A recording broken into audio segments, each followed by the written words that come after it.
Gas कैसे हो आप लोग। क्या सच में महर्षि भृगु ने भगवान विष्णु की छाती पर लात मारी थी? अगर ऐसा नहीं होता तो क्या तिरुपति बालाजी भी नहीं होते? क्या आप कल्पना कर सकते हैं अगर उस दिन महर्षि भृगु भगवान विष्णु की छाती पर प्रहार नहीं करते तो क्या देवी लक्ष्मी कभी बैकुंठ छोड़कर जाती? अगर लक्ष्मी जी पृथ्वी पर न आती तो क्या भगवान विष्णु भी उनके पीछे पृथ्वी पर आते? और अगर भगवान विष्णु भी ना आते तो क्या आज करोड़ों लोगों की आस्था का केंद्र तिरुपति बालाजी मंदिर कभी अस्तित्व में आता? लेकिन सबसे बड़ा सवाल, एक महर्षि जो तप, ज्ञान और धर्म के प्रतीक माने जाते हैं, आखिर उन्होंने भगवान विष्णु के सीने पर पैर रखने जैसा कठोर काम क्यों किया? क्या यह घमंड था?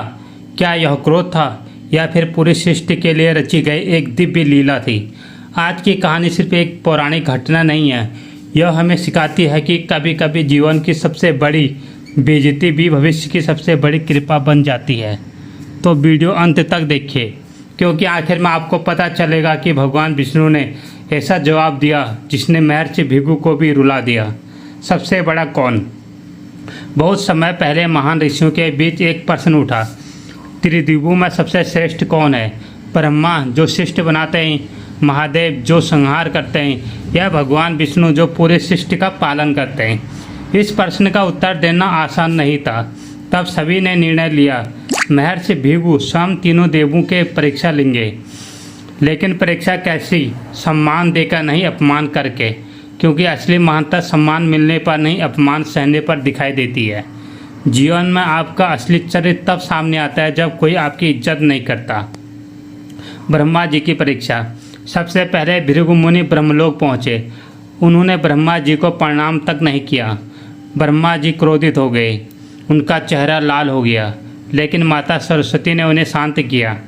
भृगु समझ गए यहाँ क्रोध तो नियंत्रित हो गया, लेकिन भीतर उठ चुका था। उन्होंने बिना कुछ कहे ब्रह्मलोक छोड़ दिया। महादेव की परीक्षा। अब भृगु कैलाश पहुँचे। महादेव उन्हें गले लगाने आगे बढ़े, लेकिन भृगु पीछे हट गए। उन्होंने महादेव का अपमान कर दिया। महादेव का क्रोध भड़क उठा। कहा जाता है कि वे त्रिशूल उठाने ही वाले थे, तभी माता पार्वती ने उन्हें शांत किया। भृगु आगे बढ़ गए। अब अंतिम परीक्षा बाकी थी, बैकुंठ की सबसे बड़ी घटना। भृगु बैकुंठ पहुँचे। भगवान विष्णु उस समय योग निद्रा में थे। भृगु ने सोचा, अब देखता हूँ इनकी सहनशीलता, और उन्होंने भगवान विष्णु के छाती पर जोर से पैर मार दिया। एक पल के लिए पूरा बैकुंठ स्तंभ रह गया। देवता भी चौंक गए। सभी को लगा अब प्रलय निश्चित है। लेकिन जो हुआ उसे उसकी किसी ने कल्पना भी नहीं की थी, जिसने पूरी दुनिया को चौंका दिया। भगवान विष्णु तुरंत उठे। उन्होंने भृगु का पैर पकड़ लिया और बोले, ऋषिवर, आपकी कोमल चरणों को मेरी कठोर छाती से चोट तो नहीं लगी? सोचिए, जिसका अपमान हुआ वही सामने वाले की चिंता कर रहा था। यही भगवान विष्णु की महानता थी। भृगु का अहंकार उसी क्षण टूट गया। उनकी आंखों से आंसू बह निकले। उन्होंने समझ लिया, सच्चा ईश्वर वही है जो अपमान का उत्तर भी प्रेम से देता है। जिसके पास शक्ति होते हुए भी क्षमा होती है, वही वास्तव में सबसे बड़ा होता है। लेकिन लक्ष्मी जी क्यों नाराज हुई? भगवान विष्णु ने तो सब सह लिया, लेकिन देवी लक्ष्मी यह अपमान सह नहीं सकी, क्योंकि भगवान की छाती उनका निवास स्थान मानी जाती है। उन्होंने कहा, जहाँ मेरे प्रभु का मान हो वहाँ मैं नहीं रह सकती, और वह बैकुंठ छोड़कर पृथ्वी पर चली गई। यहीं से शुरू हुई एक नई लीला। विष्णु भी पृथ्वी पर आए। लक्ष्मी जी के बिना बैकुंठ सूना हो गया। भगवान विष्णु भी पृथ्वी पर आए। कहा जाता है कि उन्होंने श्रीनिवास के रूप में वैकुंठाचल पर्वत पर तप किया। आगे चलकर उनका विवाह पद्मावती से हुआ, और यही कथा आगे चलकर तिरुपति बालाजी की महिमा ने जुड़ती है। तो लोग वहां जाकर भगवान के दर्शन करते हैं, और शायद बहुत कम लोग जानते हैं कि इस पूरी लीला की शुरुआत एक ऋषि के उस प्रहार से जुड़ी मानी जाती है। क्या यह अपमान था या ईश्वर की योजना? अब जरा सोचिए, अगर भृगु ऐसा न करते तो क्या यह पूरी लीला होती? क्या लक्ष्मी जी पृथ्वी पर आती? क्या भगवान श्रीनिवास का अवतार होता? क्या तिरुपति बालाजी की महिमा दुनिया तक पहुँचती?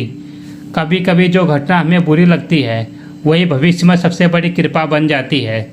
इसलिए जीवन की हर कठिनाई को अंत नहीं, एक नई शुरुआत समझिए। तो दोस्तों, महर्षि भृगु को भगवान विष्णु की छाती पर प्रहार करना केवल एक घटना नहीं, बल्कि धैर्य, विनम्रता, क्षमा और ईश्वर की लीला का अद्भुत संदेश है। यह कहानी हमें सिखाती है कि क्रोध से नहीं, क्षमा से जीत होती है, अहंकार से नहीं, विनम्रता से महान मिलती है। और कभी कभी जिस घटना को हम अपने जीवन का सबसे बड़ा दुख समझते हैं, वही भगवान के सबसे बड़ी योजना का पहला कदम होती है। अगर आपको भी लगता है कि भगवान हमेशा किसी न किसी रूप में हमारी परीक्षा लेकर हमें बेहतर इंसान बनाते हैं, तो कमेंट में ज़रूर लिखिए। जय श्री हरि विष्णु।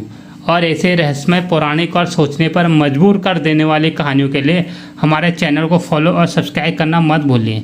मिलते हैं अगली रहस्यमय कहानी में।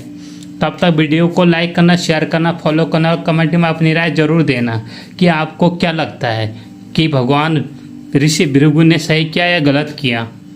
आपकी क्या राय है। मिलते हैं नई जानकारी के साथ। तब तक के लिए जय श्री हरि विष्णु और हर हर महादेव।